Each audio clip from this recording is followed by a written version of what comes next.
எனக்கு அன்பார்ந்த இயேசு கிறிஸ்துவின் நாமத்தினாலே உங்களை வாழ்த்தி வரவேற்கிறேன்.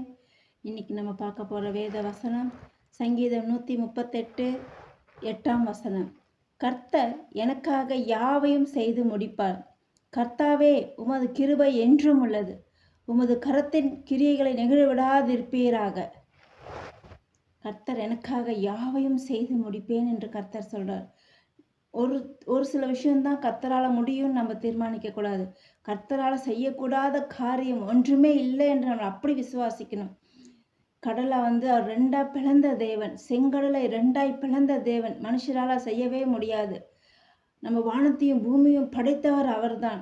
இந்த உலகத்தில் இருக்கிற சர்வ சிருஷ்டிகரை எல்லாத்தையும் சிருஷ்டித்தவர் அவர்தான். அப்படி இருக்கும்போது நம்ம பிரச்சனையெல்லாம் அவருக்கு ஒரு லேசான காரியம்.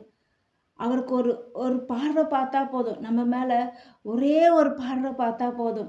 நம்ம பிரச்சனைலாம் அவர் பார்வைக்கு முன்பதாக ஒன்றுமே இல்லை. நம்ம நினைக்கிறோம் மழை போல இருக்கிற பிரச்சனைலாம் அவர் கண்களுக்கு முன்பாக அவரை நோக்கி கூப்பிடும்போது அது ஒன்றுமே இல்லாமல் பனி போல மறைஞ்சு போகுங்க. அதனால தான் நான் எந்த நேரத்தில் நம்ம என்ன சொல்லணும்னா, கர்த்தாவே, நீர் என்னோடு கூட இருக்கிறீர். கர்த்தாவே, நீர் என் வாழ்க்கையில் இடப்படுவீராக. கர்த்தாவே, என் பிரச்சனைகளுக்கு நடுவில் நீர் இருப்பீராக. எந்த சூழ்நிலை வந்தாலும் என்னை விட்டு விலகாது இருப்பீராக. மனுஷர்கள் நம்மளை கைவிட்டு போகலாம், ஆனால் கர்த்தர் ஒரு நாள் நம்மளை கைவிடுகிற தேவன் அல்ல.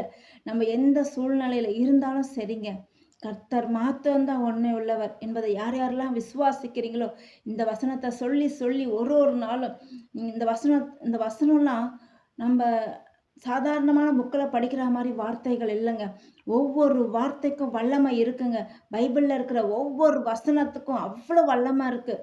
நம்ம சாப்பாடு கூட சாப்பிடாம இருந்துடலாம், ஆனால் அந்த வசனத்தை நம்ம ஒவ்வொரு நாளும் சொல்லும்போது நம்ம எவ்வளோ சோர்ந்து போயிருந்தாலும் சரி, நம்ம அவ்வளோ உற்சாகமாக பலனடைய ஆண்டவர் உதவி செய்வார். இன்னொரு தடவை அந்த வசனத்தை நம்ம வாசிக்கலாமா? கர்த்தர் எனக்காக யாவையும் செய்து முடிப்பார். கர்த்தாவே, உமது கிருபை என்றும் உள்ளது. உமது கரத்தின் கிரியைகளை நிகழ விடாதிருப்பீராக. ஆம் ராஜா, இப்போ நம்ம ஜெபிக்கலாம். கர்த்தாவே, கர்த்தர் எங்களுக்காக யாவையும் செய்து முடிக்க நீர் வல்லமை உள்ள தேவன் அப்பா. அப்பா, நீர் எங்களை ஒரு நாளும் கைவிடாத தேவன் ஆண்டவரே.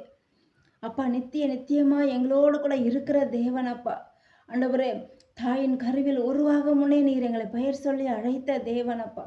மனிதர்கள் எங்களை மறந்து போயிருக்கலாம், மனிதர்கள் எங்களை ஏமாற்றி இருக்கலாம், மனிதர்கள் எங்களை விட்டு விலகி இருக்கலாம் எங்கள் சூழ்நிலைகளை பார்த்து. ஆனால் எந்த சூழ்நிலையிலும் நாங்கள் எப்பேற்பட்ட பாவிகளாய் இருந்தாலும் தேவன் எங்களை ஒரு நாளும் ஒருபோதும் எங்களை மறவாத தேவனாய் இருக்கிறீர். பாவிகளை ரட்சிக்கவே நீர் இந்த உலகத்துக்கு